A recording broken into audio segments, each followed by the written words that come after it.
Welcome to Simplify. I'm Ben Schuman-Stoler. Simplify is for anybody who's ever taken a close look at their habits, their happiness, their relationships, or their health, or today, their decision-making, and thought, there's got to be a better way to do this. In this episode, you will hear my esteemed co-host Caitlin Schiller, you guys all know by now, talk to the New York Times bestseller Jonah Berger. Berger is a marketing professor at the Wharton School at the University of Pennsylvania, where he teaches Wharton's top-ranked online course. He's also the author of two very successful books. One is called Contagious, Why Things Catch On, and the more recent one is called Invisible Influence, The Hidden Forces That Shape Behavior. In this episode of Simplify, Berger talks to Caitlin about the learnings from his most recent book, From Invisible Influence. He reframes a lot of the recent research on decision-making, behavioral psychology, but he does it in kind of cool professor way. It makes you sort of rethink how your brain fundamentally works. After the interview, Caitlin and I talk more about the ideas and the books covered in the episode. We make another book list. So in the next 40 minutes, you should have a pretty good idea about why Caitlin will tell you free will is basically a lie. Okay, let's get into it. Here's Caitlin Schiller and Jonah Berger. Hi, Jonah. It's Caitlin from Blinkist. Hi, how are you? I'm great, thanks. Could you introduce yourself, please, for our listeners? Sure. My name is Jonah Berger. I'm a marketing professor at the Wharton School at the University of Pennsylvania and best-selling author of Contagious, Why Things Catch On, and Invisible Influence, The Hidden Forces That Shape Behavior. Great. And today we will be talking about some of the concepts in your book, Invisible Influence. So let's just dive right in.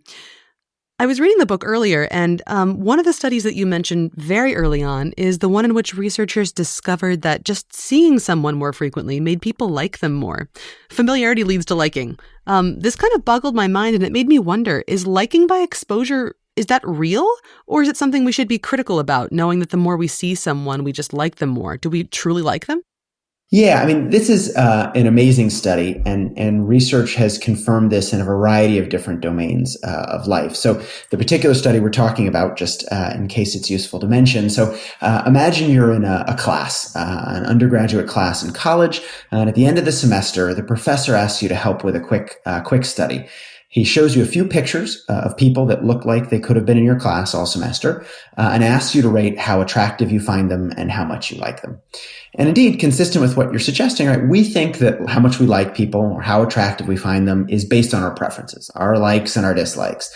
We tend to like outgoing people, or we tend to like a little bit less outgoing people. But researchers found something interesting. They gave people pictures to rate, and it turned out that those pictures were of people that had been in class, but they weren't students, they were actors. So the professor had asked these actors to come to class different numbers of times across the semester. Some actors came to every class, some actors came to no classes, and the other two actors came some number in between.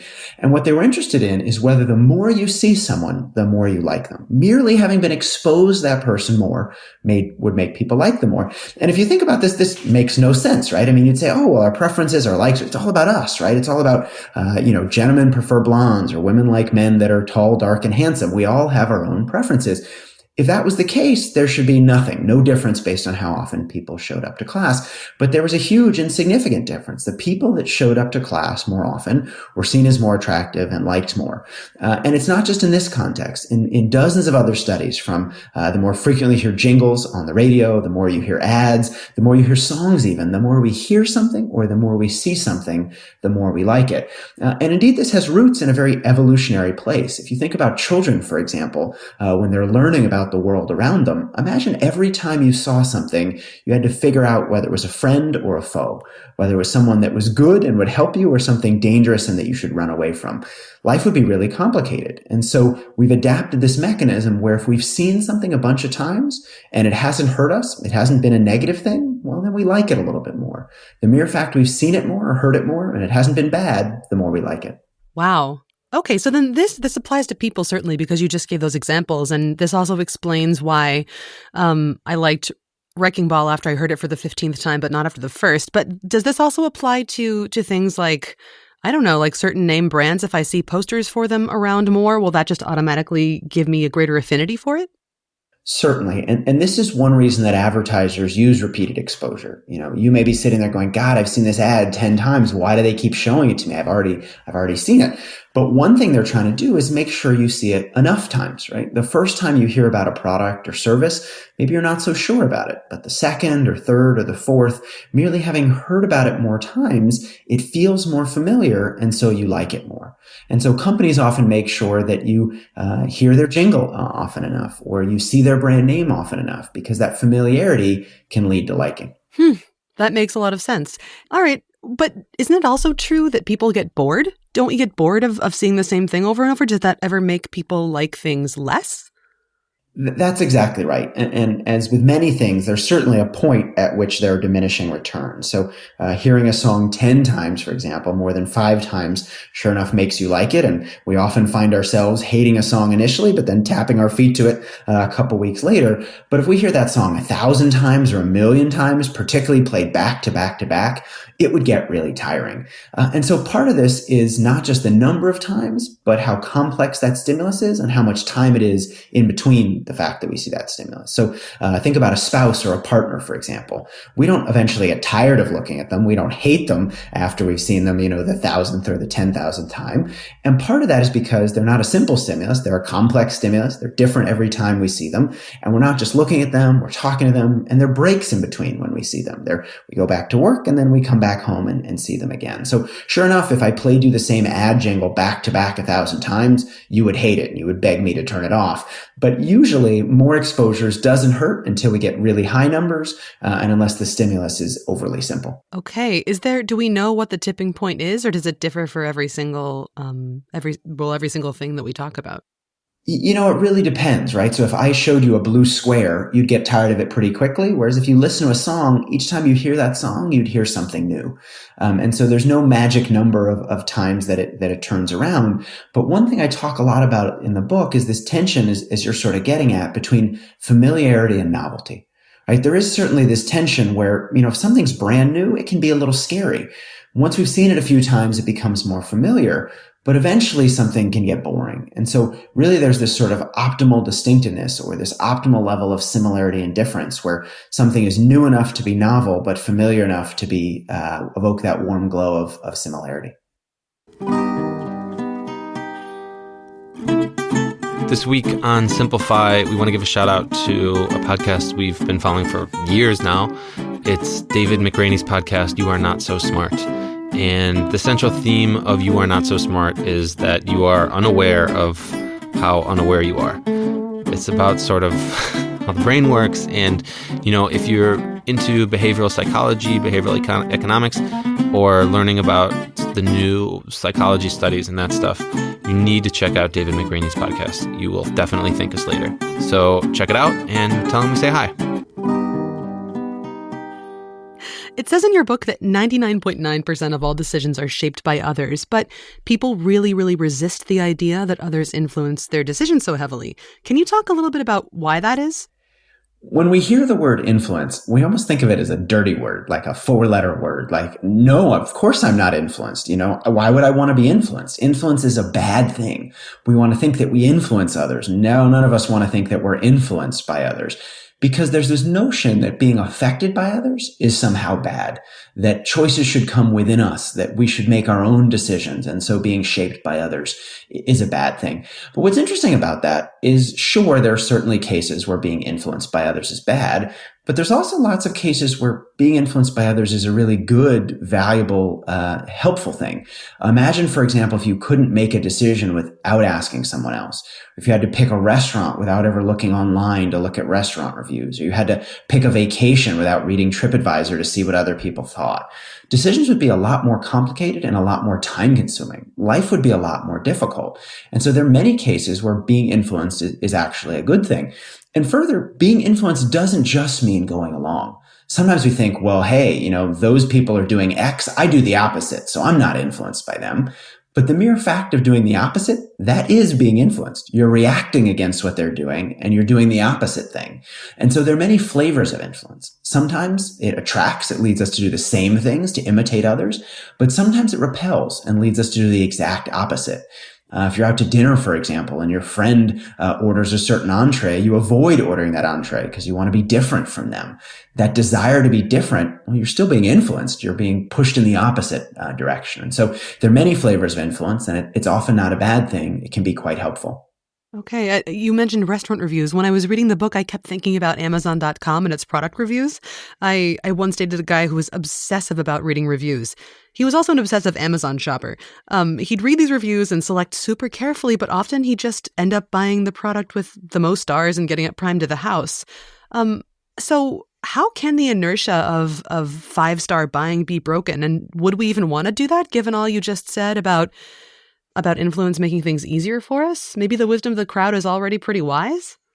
Yeah, so there are certainly cases where the crowd is wise. What we're really trying to avoid is that 1-star one. The fact that other people have said something bad is an even stronger signal than they've said that something is good. But what is important to realize, and one reason I wrote the book, is there are some cases where influence can lead us astray. There are some cases where the crowd is not actually wise, and it can lead us to make worse decisions than we might make by ourselves. Psychologists often talk about something called groupthink. And the idea of groupthink is very simple. Sure, crowds can be wise, but they can also lead to worse decisions if everyone just imitates everyone else. So we've all been to meetings, for example, where you were thinking about doing B, but the first person says A and the next person says A, and suddenly you're sitting there going, well, maybe I should go along with the group. And so by not hearing those independent voices, by not having everybody share their opinion, the group ends up making a worse decision than they would have otherwise. They don't consider the alternatives. They go down a bad road and they end up making a worse choice. And so in those situations, we need to think about, again, how influence works, spot that influence, and use it to make better decisions, not worse ones, for example. So if we're making a group decision and we want to avoid groupthink, we need to think about how to structure that decision process to avoid influence. Influence can only happen when people can observe others. If you can hear someone saying something, you can imitate them. But if you can't hear them or you can't see their opinion, well, you can't imitate it. And so how do we make those opinions less visible, for example? How do we have people vote in private rather than public, or write down their opinions even before they get into the meeting?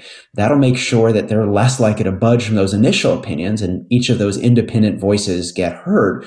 But there's even a third way to do it that someone suggested that I think is really powerful. And that's what's called using a designated dissenter. In a meeting, having someone whose job it is to disagree with the rest of the group. Now, you might say, well, why should we have someone that disagrees with the rest of the group? Well, the idea is we want to get a diverse set of viewpoints. That's how we take advantage of the wisdom of crowds and avoid groupthink. But to do that, how do we get everybody to feel comfortable with sharing their opinion? Well, that designated dissenter does exactly that. If everyone's saying A, they point out the holes in A and they support B. And what's interesting about that designated dissenter is they don't just make sure those voices get heard, the designated dissenter's voice, but it also frees up everyone else to share their own opinion as well. Because as long as everyone's saying the same thing, well, then it seems like a right answer and you should go along with the group. But if someone dissents, if there's one dissenting opinion, even if they have a different opinion than yours, well, now it's not a right or wrong answer. It's a matter of opinion. And if it's a matter of opinion, well, everyone feels much more comfortable sharing their own. Wow, that is a really powerful suggestion. Okay. This designated dissenter, would the rest of the members of a group, say this is happening in a meeting, would they know that this person is playing the role of designated dissenter? Yeah, the challenge of being the designated dissenter, right, is people just think you're disagreeable. And so I think it's often good to tell people, look, this person's job in the meeting is to disagree with the rest of the group. Some people prefer not to say that. They think it's almost more powerful when the person is seeming like they just naturally disagree rather than being given that role. But the key here is either way, really having just someone who's not going along with the group. Having at least one dissenting viewpoint will make the rest of them more willing to share their own views. Mm-hmm. Very, very cool. I'm going to bring this to the Blinkist Organizational Circle and suggest it. It's a great idea. So groupthink and working in groups can be really beneficial. It can also be not so beneficial. What are some times in, say, I don't know, like a work situation where group work is more useful? And what are some situations where it's much better to do work more in isolation? Can you talk a little bit about that? Sure. And I think what you're alluding to is sort of the power of peers in motivating us. How others can either motivate us to work harder or others can demotivate us and cause us to give up. And I think this is a really interesting area. We often think that motivation is about either the carrot or the stick. But often incentives aren't very effective. They only work when they're present. Once you take them away, people will no longer continue to work hard. And they only work if you incentivize people enough. And so might there be other methods that are more effective than the carrot or the stick? Well, some researchers looked into this. They went around door to door in a small city in California, asking people to save energy. And they tried a number of different appeals to get people to save energy. One of the appeals was about money. Turn down your heat in the winter, turn down your air conditioning in the summer, you'll save a bunch of money. Another appeal was based on saving the environment.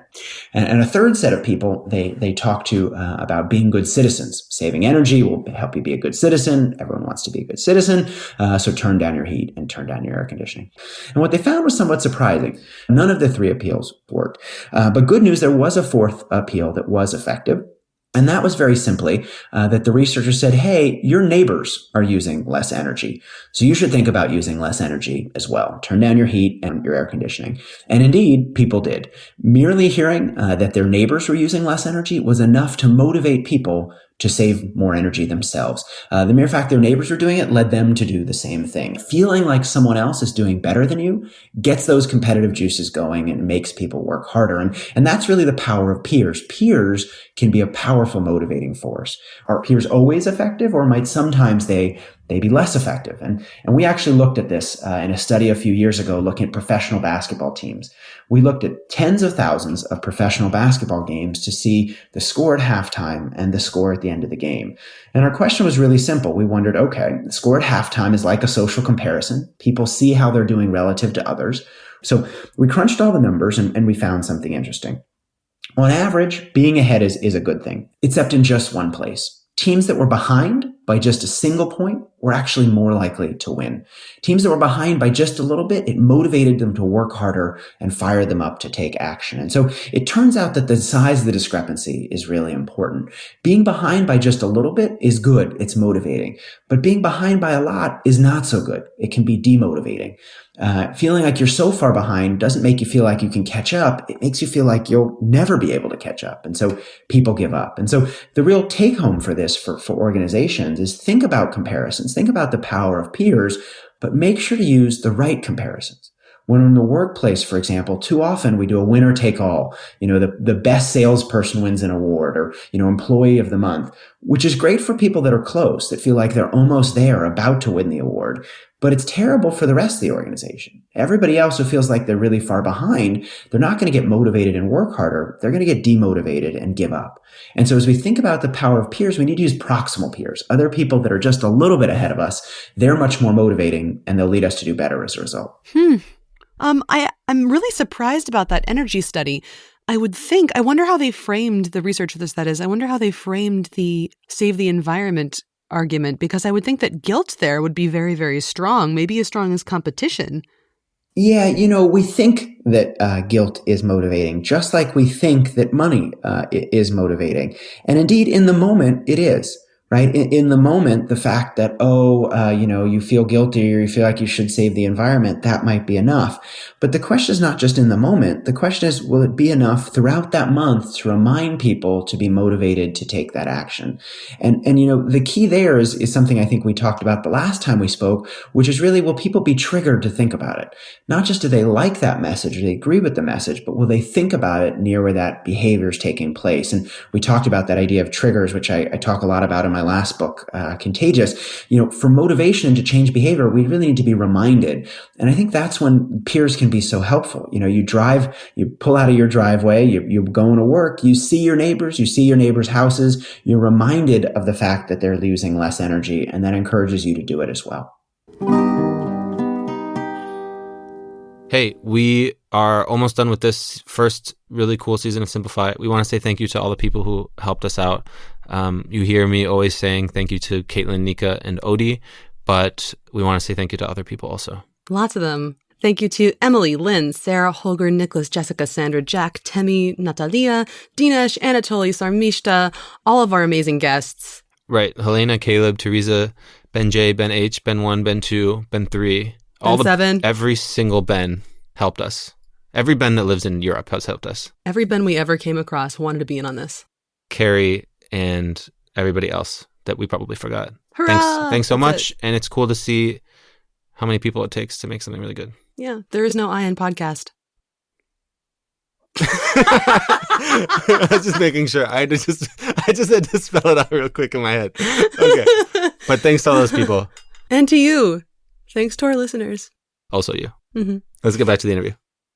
You have a section in Invisible Influence that deals with mirror neurons, which are neurons that, when watching someone else perform an activity, activate the same cortical region in ourselves as if we were also performing the action or mimicking them. And I started thinking a little bit about emotional mimicry, for which mirror neurons are also responsible, right? And wondering about its relationship to the contagious outrage that we're seeing in the news today. Is there any corollary there at all? The rise of I in journalism, there's so much more editorializing. Does emotional mimicry come into play when we read something, or is it only when we can see behaviors? Certainly. And the social sharing of emotion and emotional mimicry is a huge driver of, I think, today's current political climate. Just like we mimic behaviors, just like seeing someone doing something can cause us to do the same, emotions are also contagious. The fact that someone's angry, seeing them be angry can cause us to mimic their facial expressions and be angry as well.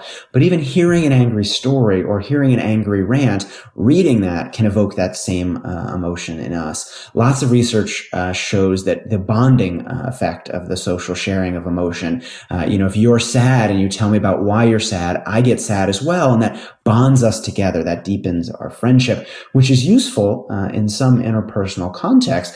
But as you're pointing out, it can also have a big downside, right? As we think about today's political climate, there's really a lot of negative emotions circulating around. And it's been interesting for me, we did a lot of research on how emotion drives things to become viral. Emotion is one of the steps from Contagious. And we did a big analysis of 6 months of New York Times articles looking at why articles went viral and found that emotion was a big driver of why people share, but not all emotions. Certain emotions are more likely to be shared than others. And it ends up that it's not about being positive or negative. It's about activation or deactivation. It turns out that certain emotions are activating. They fire us up. They drive us to take action. And these emotions are exactly the emotions that are circulating in today's political climate. It's not about sadness. It's about anger or anxiety. And in the United States, for example, Trump, who won the recent election, he ran on a lot of anger and a lot of anxiety, which, whether you like him or not, encouraged people to share his message, made other people feel angry and anxious, and encouraged them to mobilize to take action. Obama, a few years prior, also ran on an activating emotion, but that activating emotion was hope or inspiration. It was a positive emotion, which is also activating and fires people up. And so I think the challenge in today's climate is, how do we get past these negative emotions? People talk a lot about false news spreading, but it's not spreading because it's true or false. It's spreading because it evokes these emotions. And so the question is, how can we understand why people share things and use them to get the good stuff to be shared more? If you were called by, I don't know, some sort of tribunal of news organizations around the world to help them develop, I don't know, a policy for sort of ethical use of emotion in reporting, what would you advise them to do, or what would you encourage them to think about? That's a great question and a really tough question to answer. And I think the challenge is we have to think about this almost in terms of game theory, right? So let's take a really reputable publication, a big nationwide, internationally known news source in the United States, for example, like the New York Times, or, think about, big famous papers in Europe. The challenge is that I think those news outlets don't want to play with emotion. They think that their job is just to tell the news, and that will be fine. But the challenge is they're competing not only with themselves, but with lots of other online news outlets that are playing on emotion. And so it's not enough just to sit back and say, well, we'll let the truth shine through. Sometimes that's not enough. And so I think these outlets need to be smarter and savvier about why people share and engineer their stuff to be shared a bit more. You see the New York Times, for example, sharing a lot more information now that's useful, tips and tricks for living happier and healthier lives, which is very much that idea of practical value from the STEPS framework. You see even these these papers thinking more about editorials and wading into some of these complex discussions, because they realize if they don't do it, someone else will. And so, I think like any battle, both sides arm themselves. And I think news outlets need to be smarter about how they use emotion. They shouldn't use it flippantly or just to grab people's attention, but they need to recognize that other outlets are using it. And if they don't figure out a way to cut through the clutter, they're going to get left in the dust. Oof, yeah, that's a tough one. We always struggle when we're publishing at Blinkist too to decide what is really useful and how we can frame it in an honest, useful way for our readers that isn't just, bombastic and trying to get them to click on things, because there is really so much competition out there. So given how strong social influence actually is, how can we make good decisions for ourselves, ones that are reasonably objective and not overly influenced by someone else's preference? What would you recommend to people who want to make sure that they're really making the best decision for themselves and not one that's based upon what the crowd is doing? I think that distinction you made is quite important. The question is not, should we not be influenced by others? The question is, can we make the best decision? And sometimes that best decision may be following others, and sometimes it may be going the other way. And so the key and the big reason I wrote Invisible Influence in the first place is to help people spot influence. To me, what's so interesting about influence is that we certainly see it in many places. We see other people dressing the same way and kids listening to the same music. In fact, there's only one place that we never seem to see influence, and that is ourselves. We never seem to realize that we're influenced by influence. I was talking to a colleague of mine who was lamenting the effect of influence on his peers. He's a lawyer in Washington, D.C., and was saying, God, all D.C. lawyers are the same. The first thing they do when they make partner is they go out and they buy a new BMW. And I said, oh, that's interesting. That's funny. But, aren't you a D.C. lawyer? And don't you actually drive a BMW? And he said, oh, yeah. But, everyone else drives gray ones and I drive a blue one. And what I thought was very interesting about that story is he saw everyone else being influenced, but he didn't see himself being influenced. Because we think influence is a bad thing, we never realize that it affects us. And so the first step to taking advantage of influence is realizing it occurs, spotting it in the world around us. And only then, once we realize it occurs and realize how it works, can we take advantage of its upsides and avoid its downsides. And so that's really what the key to influence is. It's a powerful tool. By itself, it's neither positive or negative. We just have to understand how to use that tool. And if we do, we can live happier and healthier lives. Excellent. That was great. Jonah, thank you so much for taking the time to talk today. It was great to speak with you again, and looking forward to seeing more of your work in the future. Thanks so much for having me.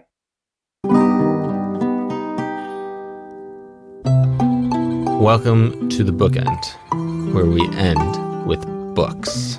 What's stuck in your mind about the interview? What should people remember? What's the takeaway? Break it down. Well, more than anything, that free will is basically a lie, which sounds really dark, and maybe it is, but it's a little bit of a comfort. That in order to make a really good decision for yourself, it's important that you zoom out a little and consider your reasons really, really candidly for making the choices that you do. Why Jonah Berger? Well, this year I saw that he had a new book coming out, and it was called Invisible Influence, and we all know that there are forces pulling on us as we try to make good decisions, but they're really hard to pinpoint. And based on his earlier work, I felt pretty confident that Jonah could identify some of them for us and make it a little bit easier for us to make better decisions for ourselves. It's very #simplify. Yeah, simplify decision-making. Let's make some book recs. We should give a shout out to his book, his first book called Contagious. But maybe we should also talk about his more recent book, Invisible Influence. Yeah, definitely. I loved reading it for the podcast prep. I think the thing that's the most fun about it is all the research he cites. People act in really wild ways, and when you have science to back it up, it becomes way more compelling. Fun fact, my dad narrates this one on the Blinkist app. Yeah, Steve Schiller, we love you. Oh, yeah. All right, Made to Stick, is that another book you have? Is this the Heath brothers again? This is the Heath brothers again. We owe a lot to this book. Made to Stick explains why some ideas become popular and others just wither and die. It's like what makes content memorable, what helps us retain it. And it's a book that we leaned heavily on at Blinkist when we were creating the Blinks format, right? Correct. And there's a really sticky bit in there about taglines and having really concrete, memorable, sticky content. And they have an acronym in the book called SUCCESS with one S, and we won't go through all the different parts of it. But one of the most important things there is about simple and concrete things. And if when you make content, I mean, this is also what we were trying to do with Simplify. Really simple, concrete stuff that people can use, coming from credible sources, of course. Yeah, but also, I mean, Chip and Dan Heath book we've recommended this season. So all you readers out there, just go buy all the Chip and Dan Heath books. The next one on your reading list, we have Jonah Berger's book, we have Made to Stick, and then what's the last one you have? It's called Brainfluence, actually. It's by Roger Dooley. Roger Dooley has been writing about neuromarketing, which are ways to access these deeper, unconscious parts of the brain to persuade and sell stuff. He's been writing about this for over a decade now. He has a blog that was pretty popular.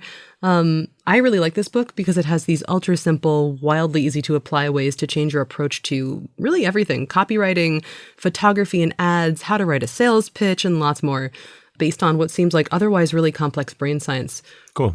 So just those 3 books? We have a bonus book, Ben. Bonus book? A bonus book.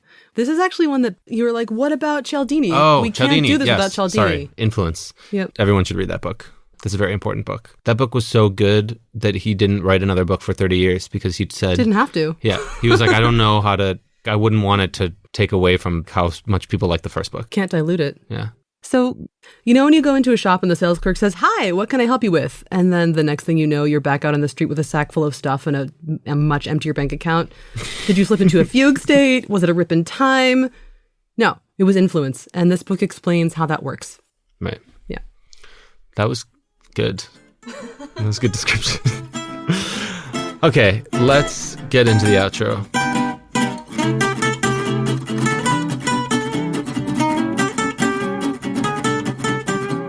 Thanks for listening to Simplify. This episode was produced by me, Ben Schuman-Stoler, Caitlin Schiller, Nika Mavrodi, and Odi Constantino, who once won the Mid-Atlantic Regional Text Message Debate Tournament, which serves as a handy reminder to all you out there, never, ever, ever try to win an argument with an audio engineer. If you enjoyed this episode or feel you learned something, please consider sending it to someone else who you think might like it. We're really grateful for those of you who've left us ratings and reviews on Apple Podcasts, Stitcher, et cetera, et cetera. And thank you to everybody who subscribed. We are so glad that you've been with us for this journey. Yeah. And stay tuned for maybe a bonus episode. Maybe a bonus episode. But if you haven't left a review or rating and you did like it, I mean... Now's the time. We've asked a lot, but I guess we could ask one more time. So, just do it, why please. Not? Simplify is made by the same people who make Blinkist, a learning app that takes the world's best-selling nonfiction books and condenses them into focused little capsules of audio and text you can listen to or read in just 15 minutes. We made a voucher code for this episode as well. You can get 14 days free with voucher code BLUEBMW, BLUEBMW, which is one word, and hopefully that will remind you of the anecdote that Jonah brings up in the interview. Or just make you think it's a new rap song. Yep. Blue BMW. Otherwise, hit us up at podcast@blinkist.com. We're always there. We check our emails. Caitlin spends most of her day reloading the inbox and responding to people. That's not true. But seriously, if you've ever been, I don't know, the kind of person at the meeting who's just objecting to people and people think that you're too negative, you can just tell them you're helping them in their decision making. So let us know how that feels. There you go. Yeah, check back next week because we might actually have a bonus episode. Otherwise, be good. This is Ben checking out. Checking out.